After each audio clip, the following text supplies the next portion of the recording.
우리가 지금까지 사도행전 강해를 해왔는데 지금 기간이 사순절 기간입니다. 다음 주가 종료주일이고 그 다음 주가 이제 부활주일이 됩니다. 그래서 이번 주일날은 사도행전 강해가 아니라 예수님께서 예루살렘에 올라가시는 그때에 있었던 일들을 통해서 우리의 신앙을 다시 한번 돌아볼 수 있는 시간이 되기를 바랍니다. 우리가 예수님 당시의 사람들의 모습들을 보면 그들이 예수님을 열심히 따랐지만 예수님에 대해서는 잘 몰랐던 것을 알 수가 있습니다. 예수님에게는 12제자 외에도 70명의 제자들이 있었습니다. 그리고 수많은 사람들이 예수님이 하신 이적들과 표적들을 바라보면서 예수님을 따르기 시작했습니다. 그러나 그들이 얼마나 주님에 대해서는 무지했는가 하는 것을 우리가 성경을 통해서 발견하게 됩니다. 특별히 오병이어의 사건을 보면 예수님께서 주시려고자 하는 그런 메시지와 거기서 바라보게 된 사람들의 그 시각이 전혀 달랐던 것을 볼 수가 있습니다. 오병이어의 사건은 우리가 잘 알고 있는 이야기입니다. 예수님의 생애를 다룬 마태, 마가, 누가복음 이 사복음서에 다 기록이 되어 있는 아주 유명한 이야기죠. 우리가 잘 아는 것처럼 보리떡 5개와 물고기 2마리로 남자만 5,000명을 먹인 이야기입니다. 남자만 5,000명 먹였다는 것은 그때 당시에 여자분들께는 너무 죄송하지만 여자분들은 수에 들어가지를 않았거든요. 그래서 세지를 않았어요. 근데 여러분들이 교회를 보시면 우리 교회를 지금 딱 보세요. 남자분이 많으신가요? 여자분이 많으신가요? 대부분의 교회는 다 여자가 많습니다. 교회뿐만 아니라 모든 종교의 종교심은 사실 여자분들이 더 많죠. 사찰을 가도 여자분들이 절하는 걸 많이 보지 남자분들이 와가지고 매일같이 절한다거나 그런 거 보기가 힘듭니다. 그러니까 아마 그때 당시에도 남자들뿐만 아니라 여자들도 꽤 왔었고 또 수에 들어가지 않는 어린아이들도 꽤 많았을 거고 수에 들어가지 못하는 연로하신 분들도 꽤 있었을 거로 봅니다. 그렇게 따지면 10,000명은 좋게 넘는 사람들이 그곳에 모였다라고 볼 수 있는 거죠. 그래서 요한복음의 말씀을 보면 예수님께서 병자들을 고치는 것들을 보고 많은 사람들이 몰려들었다고 합니다. 그때 예수님께서 병자를 고치신 게 아니라 하나님의 말씀을 가르치십니다. 근데 하나님의 말씀을 가르치시다 보니까 시간이 꽤 오래돼서 해가 지기 시작했습니다. 그래서 예수님께서 제자들에게 이렇게 말씀하시는 거예요. 야, 너희들이 이 사람들을 먹여라. 이렇게 말씀하십니다. 그런데 빌립이라는 머리 좋은 제자가 하나가 있었는데 이 사람의 머릿속으로 계산을 해보니까 200데나리온이라는 떡이 있어도 200데나리온이라는 돈으로 떡을 사서 먹여도 이 사람들을 먹일 수가 없는 겁니다.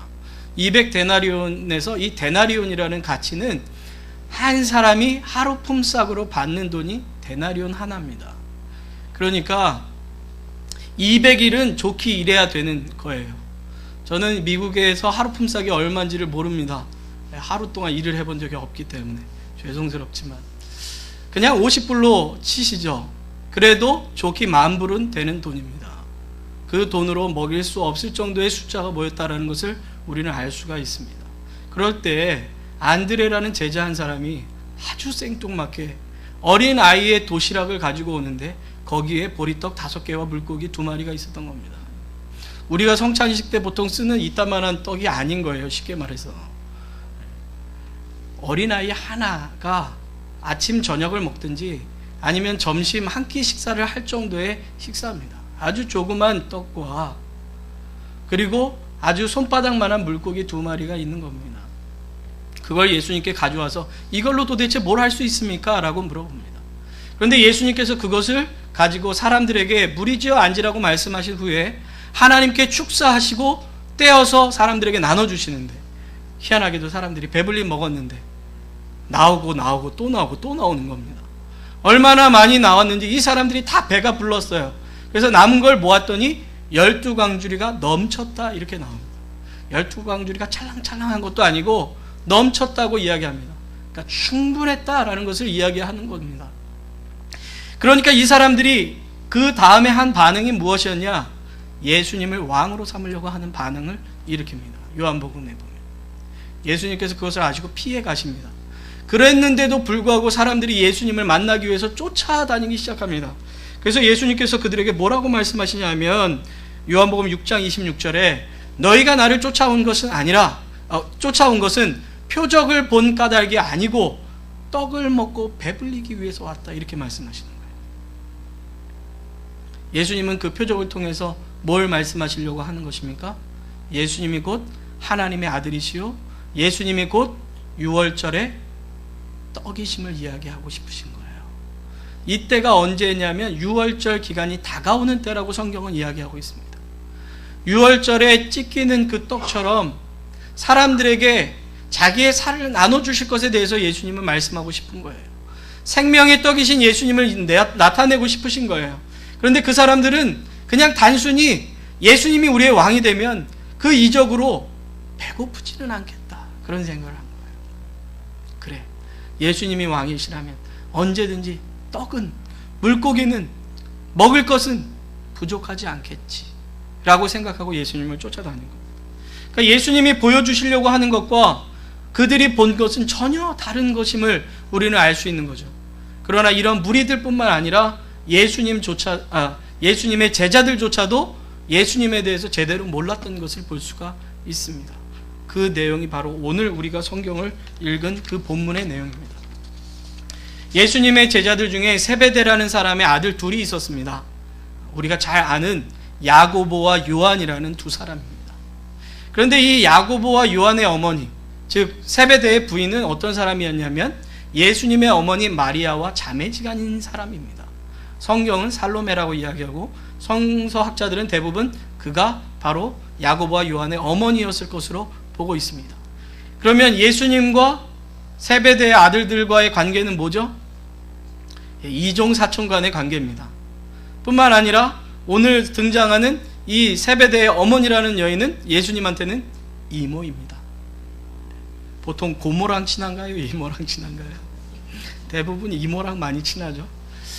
그러니까 아마 가까이 어렸을 때부터 지냈을 가능성이 많습니다. 왜냐하면 갈릴리 지역에서 이 세베대의 아들들도 같이 성장하면서 어부로 일했기 때문이죠. 그런데 오늘 성경에 그 이모가 자기의 사촌 동생 둘을, 사촌 동생인지 뭐 형인지, 이 두 사람을 데리고 예수님께 나와서 엎드리는 겁니다. 그리고 무엇인가 원하는 게 있다고 이야기하는 거예요. 그래서 예수님께서 물어보십니다. 뭘 원하냐고. 뭘 원해서 왔으니까 뭘 원하냐고 물어보시는 거예요. 예수님께서 몰라서 물어봤을까요? 아마 다 아셨을 것 같아요. 그럼에도 불구하고 너희가, 이모님 당신이 원하는 게 도대체 뭡니까? 이렇게 물어봐요. 그랬더니 오늘 성경에 보면 뭐라 그럽니까? 주님의 나라가 이제 시작되면 제 아들 하나를 예수님의 우편에, 또 아들 하나를 예수님의 좌편에 좀 앉게 해주셔서 그 아이들이 좀 높은 자리에서 있게 해주십시오, 이렇게 부탁을 하는 거예요. 이때가 언제냐면 예수님께서 예루살렘으로 올라가자 이 얘기 했을 때거든요. 그러니까 이 사람들 생각에는 예수님께서 예루살렘으로 올라가자는 얘기는 다윗의 자손이신 이 예수님께서 올라가셔서 당시에 다스리고 있던 로마의 모든 군사를 내쫓고 그곳에 왕으로 임하실 거라고 확신한 거예요. 그러니까 왕이신 예수님 우편 좌편에 딱 얘네들이 있으면 좋겠다, 이모가 생각 든 겁니다. 그래가지고 이제 치맛바람을 날린 거죠. 우리가 잘 아는. 이때부터 치맛바람은 있었나 봐요. 그러니까 예수님께서 말씀하시는 거예요. 너희가 정말 내가 마시려는 그 잔을 마실 수 있겠느냐? 이때요. 근데 지금 예수님께서 마시려는 잔이 뭔지를 이 사람들은 모르고 있는 거예요. 그러면서도 확신 있게 아주 얘기합니다. 그때 예수님께서는 이것은 하나님께서 주시는 거지 내가 정하는 것도 지금 정해지는 것도 아니다라고 말씀을 하십니다. 근데 이 얘기를 다른 10 제자가 듣게 된 겁니다. 10 제자의 기분이 아주 나빴습니다. 오늘 성경 말씀에는 그 10 제자가 듣고 그 두 형제에 대하여 분이 여겼다고 해요. 분노했다는 거예요. 화가 났다는 거예요. 왜요?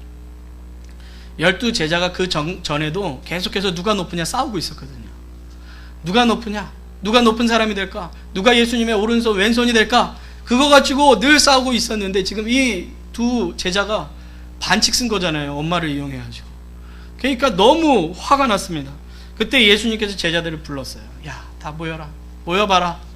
그리고 나서 말씀하십니다. 야, 이 세상의 사람들은 다 높은 자리에 앉아서 대접받기 원하고 명령하기를 원하지만은, 그러나 우리는, 그리고 너희들은 그런 자가 돼서는 안 된다.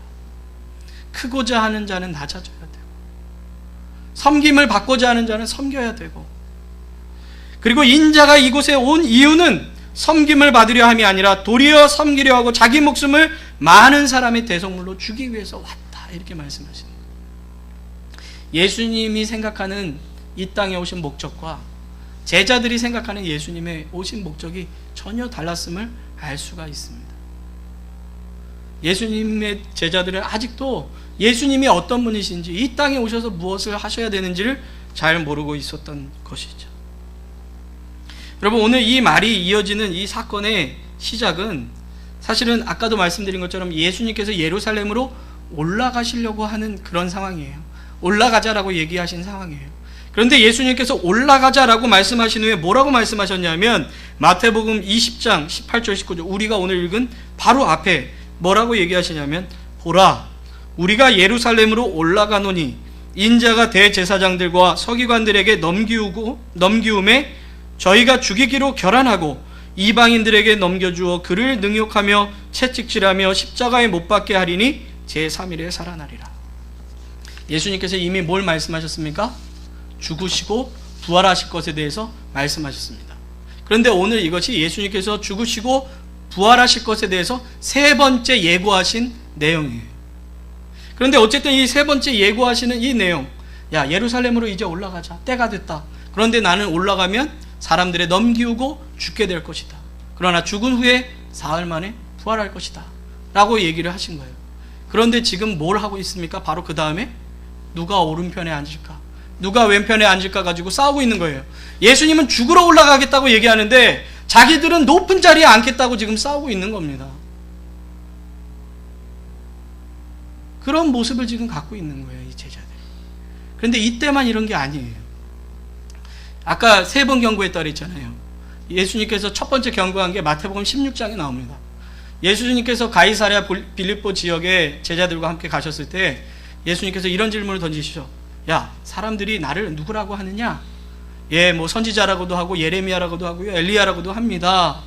그러면 너희는 나를 누구라고 생각하느냐? 그랬더니 베드로가 아주 멋진 신앙의 고백을 던지죠. 주는 그리스도시요 살아계신 하나님의 아들이십니다. 너무 멋진 고백 아닙니까? 이 고백을 하니까 예수님께서도 너무 기뻐가지고, 그래, 요한의 아들 시몬아, 너는 참 행복한 자다. 너의 이 고백은 너의 육신으로부터 온 것이 아니라 천부께서, 하늘의 아버지이신 하나님께서 너에게 가르쳐 주셨기에 네가 그렇게 입술로 고백할 수 있었던 것이다. 내가 이 고백 위에 교회를 세우리니 음부의 권세가 이 교회를 넘길 수가 없다라고 말씀하시는 그 교회 설립의 그 내용이 그곳에 나오는 겁니다. 얼마나 멋져요. 그래서 예수님도 이렇게 생각하신 겁니다. 그래, 제자들이 이런 멋진 고백했다면 이제 좀 뭔가 깨달았겠구나 생각해서 첫 번째로 십자가에 죽으실 것에 대해서 얘기하십니다. 그리고 부활하실 것에 대해서 얘기해요. 그랬더니 베드로가 어떤 반응을 일으키는지 아십니까? 예수님을 그냥 꽉 붙잡고 예수님을 한쪽으로 끌고 가더니 예수님한테 이렇게 하는 거예요. 선생님, 안 됩니다. 어떻게 그렇게 할 수가 있습니까? 주님께는 절대로 그런 일 없습니다. 이렇게 얘기하는 거예요. 우리 성경에는 부드럽게 표현했지만 예수님께 이 베드로가 한 얘기가 예수님께서 베드로를 꾸짖으시다 하는 표현하고 동일한 언어입니다. 마치 스승을 꾸짖듯이 제자가 선생님, 그런 일은 있을 수도 없는데 어떻게 입에다가 이런 말을 담습니까? 라고 얘기하는 거예요, 따지면서. 그러니까 예수님께서 뭐라고 말씀하십니까? 사단아, 내 뒤로 물러가라. 너는 지금 사람의 일을 생각한다 라고 말씀하시면서 주님께서 말씀하시는 내용이 뭐냐면 제자도에 대해서 말씀하세요. 십자가를 지고 나를 쫓을 것이라. 그 말씀이 거기에 나오는 거예요. 너희들이 너의 육신으로 살려고 하면 죽게 될 것이고 나를 따라 죽으면 영원히 살게 될 것이다 라는 말씀이 거기서 나오는 거예요. 그러니까 제자들은요, 이게 베드로만의 반응이 아니에요. 베드로를 대표적으로 보여준 거지 그 주변에 있는 제자들도 똑같았어요. 그걸 어떻게 알 수 있냐? 17장에 두 번째 내용이 나옵니다. 두 번째로 예수님께서 또 그 얘기를 하세요. 나 이제 올라가면 죽게 될 거야. 그리고 사흘 만에 살아날 거야. 제자들이 마음에 근심했다 라고 성경에 나옵니다. 그리고 나서 제자들이 한 반응이 뭔지 압니까? 첫 번째, 두 번째, 세 번째 반응이 다 똑같아요. 오늘 했던 것처럼 누가 높냐 이거 갖고 싸우는 거예요. 예수님은 나는 이제 올라가면 죽어 라고 얘기하는데 이 제자들은 누가 높냐 가지고 3번을 싸워요. 그러니까 예수님께서 그 두 번째 때는 뭘 보여주시냐면 어린아이 하나를 데려다가 이렇게 보여주십니다. 이 어린아이와 같지 않으면 천국에 들어갈 수가 없다라고 얘기하시는 거예요. 뭐예요? 높아지려고 하고 내가 그곳에서 최고 되려고 하고 내 능력을 나타내 보이려고 하는 것이 아니라 오히려 주님을 의지하고 주님을 진심으로 따르는 사람이, 어린아이가 엄마 품에 안기는 것 같이 주님 품에 안겨서 살아가는 사람이 오히려 하나님의 나라에 거하게 될 수 있다라는 것을 보여주는 겁니다.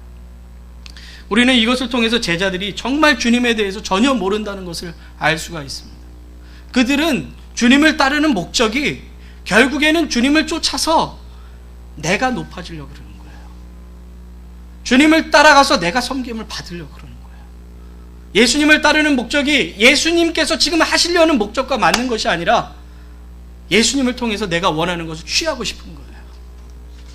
근데 여러분, 이것이 진정 제자만의 모습입니까? 아니면 지금 예수님을 믿고 있는 바로 저와 여러분의 모습입니까? 많은 사람들이 예수님을 통해서 뭔가를 자꾸 얻어내려고 합니다. 예수님을 통해서 성공하고 싶습니다. 예수님을 통해서 마음의 평안을 얻고 싶습니다. 예수님을 통해서 다른 사람을 만나서 관계도 넓어지고 싶습니다. 옛날에 우리 이 이민 역사를 보면 처음 교회 생겼을 때 많은 초기에 이민자들이 교회에 나온 이유 중에 하나가 뭡니까? 한국 음식이 너무 먹고 싶어가지고. 지금도 아프리카에 가면 한국 음식을 먹을 수 있는 데가 2군데라고 그래요. 교회하고 영사. 그래서 영사관에서 무슨 행사하면 한국 음식 나오고, 교회에서 무슨 행사하면 이제 한국 음식 먹으니까 그때 한국 음식 한번 먹고 싶고, 한국 사람 만나서 한국 얘기 한번 좀 하고 싶고, 조국에 대해서 얘기하고 싶으니까 이제 교회 나오는 거예요. 그것뿐만 아니죠. 많은 사람들이 예수님 앞에서 좀 뭔가 이렇게 그런 듯하게 살고 싶은 욕망들이 너무너무 커졌습니다. 그래서 교회들도 어떻게 합니까? 예수님의 이름으로 교회가 커지고 싶어요. 예수님의 이름으로 목사가 유명해지고 싶어요. 많은 사람들이 교회를 통해서 나 열심히 섬겨서 이 자리까지 왔어라는 걸 보여주고 싶단 말이죠. 그래서 임직을 하며 사람을 뽑을 때도 그것이 정말 주님께서 나에게 부르심에 합당하게 달려가기 위해서라기보다는 이것을 통해서 나는 그래도 교회에서 이 정도 위치다라는 걸 보여주고 싶은 겁니다. 제자들과 똑같이 말이죠. 저는 사실 처음 교회 나올 때는 그럴 수 있다고 생각합니다. 처음에 교회 나올 때는요, 이렇게 병들려 있는데 사람들이 예수님 믿으면 병들어요 그러면서 나와요. 그리고 사업에 실패했는데 그래도 예수님 잘 믿으면 사업 성공해요 그러면서 나옵니다. 안 그런 분들 계신가요? 대부분 그렇게 나와요. 자녀가 말썽 피우고 있었는데 교회 다니면 그래도 자녀들이 철든다 그래서 나오시는 분들도 계세요. 제가 청년 때는 연애하고 싶어서 교회 나오는 청년들도 참 많았습니다. 교회 안에 그나마 괜찮은 반듯한 남자 여자들이 있다라는 소문을 듣고 나왔습니다. 저 그거 아무 문제 없다고 생각합니다. 그럴 수 있어요. 처음에 신앙생활 할 때는 누구나 다 그렇습니다. 주님을 알고 신앙생활하는 사람 아무도 없습니다. 다 마찬가지예요. 다 똑같아요. 괜찮단 말이죠. 그러나 이제 우리가 예수 그리스도를 마음으로 믿고 입으로 신하며 하나님의 자녀가 되었고 성령께서 우리를 인쳐주셔서 우리의 삶을 이끌어 간다면 이제는 이러한 모습에서 넘어서야 된다는 겁니다. 마치 제자들이 지금 아주 철없이 예수님은 죽으러 간다고 말씀하시는데 내가 최고가 되고 싶어 라고 얘기했던 이 제자들이 예수님이 죽으시고 부활하신 후에 찾아오셨을 때에 그들의 영혼이 변화되고 성령의 임재를 통해서 교회가 생겨난 것처럼 이제 우리가 예수 그리스도를 믿고 그분을 통해서 변화된 자들은 이제 주님께서 이 땅에 오신 목적을 분명하게 기억하며 그분을 향해서 살아갈 수 있어야 된다는 것입니다. 여러분, 우리는 오늘 성경을 통해서 크게 2가지를 발견할 수 있어야 됩니다. 첫째는 주님께서는 이 땅에 오셔서 철저하게 섬겨주셨다는 겁니다. 그분이 오신 목적이 바로 여기에 있었다는 것입니다. 주님은 왕이시지만, 하나님이시지만 가장 낮고 천한 이 땅에 인간의 몸으로 오셨습니다. 전 우주를 만드신 분이 우주 속에서도 가장 작을 수 있는 은하수, 은하계 속에, 그 속에서도 이 태양계 속에, 그 속에서도 크지 않은 지구 속에, 그 속에서도 이스라엘이라는 작은 나라 속에 한 인간의 몸으로 이 땅에 오셔서 우리 인간을 위해서 자기의 목숨을 주셨다는 거죠. 우리가 주님의 섬김의 모습을 가장 잘 기억할 수 있는 장면이 오늘 이 그림에 나오는 장면 아니겠습니까? 죽으러 올라가시는 그 과정 속에 유월절 식사를 하는데 제자들은 다 자기가 높다고 생각해서 아무도 다른 사람을 섬기려고 하지 않고 딱 자기 발을 뻗고 있습니다. 그러고 있을 때 예수님께서 선생님이시지만 허리에 수건을 두르시고 제자들 앞에 무릎을 꿇는 거예요. 여러분, 발 닦을 때 뻣뻣이 서서 발 닦을 수 있습니까? 아니죠. 숙여야 됩니다. 제자들 앞에 숙이신 거예요. 이때까지만 해도 뭐 지금처럼 카페 깔려 있어가지고 무릎 딱 꿇어도 푹신푹신해서 좋았을까요? 아니죠. 거친 돌 위에 주님께서 무릎을 꿇어야 되시는 겁니다. 누구를 위해서요? 조금 있으면 나를 버리고 도망갈 제자를 위해서 발시는 겁니다. 조금 있으면 나를 팔 제자 가룟 유다가 그 자리에 있는데 그 가룟 유다의 발까지도 씻어주시는 겁니다. 우리가 거룩하고 성결하고 아름다워서 우리를 위해서 오셨습니까? 아니요. 우리가 아직 죄인 되었을 때 우리를 위해서 이 땅에 오심으로 우리를 섬겨주신 겁니다. 어디까지요? 자기의 살을, 자기의 피를 주실 때까지 섬겨주셨습니다. 그 주님께서 오늘 우리에게 보여주시고자 하는 삶은 무엇입니까? 나를 따라오라고 말씀하시는 삶이죠. 저는 두 번째로 여러분들이 주님의 모습을 통해서 우리 그리스도인 된 목적이 무엇인가를 발견할 수 있게 되기를 바랍니다. 섬기러 오신 주님께서 우리에게 섬기라 말씀하십니다. 내가 너희의 발을 씻겨주는 것은 그냥 씻겨주는 것이 아니라 너희가 나를 보고 행하게 하려 함이니라고 성경에서는 분명하게 우리에게 말씀하고 있습니다. 그것을 요한복음 13장에서는 사랑이라는 표현으로 하고 있습니다. 서로 사랑하라. 너희가 사랑하면 너희가 내 제자인 줄 알리라라고 말씀하고 계시는 겁니다. 이 땅에 섬기러 오신 주님, 나를 섬겨주신 주님, 그 주님을 생각하면서 이제는 그 주님의 섬김을 삶으로 나타낼 수 있는 저와 여러분과 우리 교회가 되기를 바랍니다. 여러분, 사순절이 단순히 매년 있는 한 날이 아니라 정말 예수님께서 어떤 분인가를 깊이 생각하며 나는 지금 예수님을 따라가고 있는가 하는 것을 점검할 수 있는 시간이 되시기를 바랍니다. 그래서 이 남아있는 사순절 기간 나를 사랑하신 주님, 내게 사랑 주신 주님, 그 주님 앞에 감사하며 내 주변에 있는 사람들에게 사랑의 손을 내어밀 수 있는 저와 여러분들이 되시기를 주님의 이름으로 축원합니다. 기도하겠습니다. 참 좋으신 하나님, 우리는 아직 예수님이 이 땅에 오신 목적을 모르고 제자로서의 삶을 살아가야 되는 모습이 무엇인지 모른 채 하나님 나의 욕망을 채우려고 신앙생활을 하고 있지는 않습니까? 주님, 우리의 신앙의 모습을 다시 한번 돌아볼 수 있도록 도와주시고 주님께서 우리에게 말씀하신 섬기러 왔다라고 말씀하신 그 말씀을 기억할 수 있도록 도와주시며 그 사랑 속에서 이제 섬기는 자로 살아갈 수 있도록 도와주시옵소서. 예수님의 이름으로 기도하옵나이다. 아멘.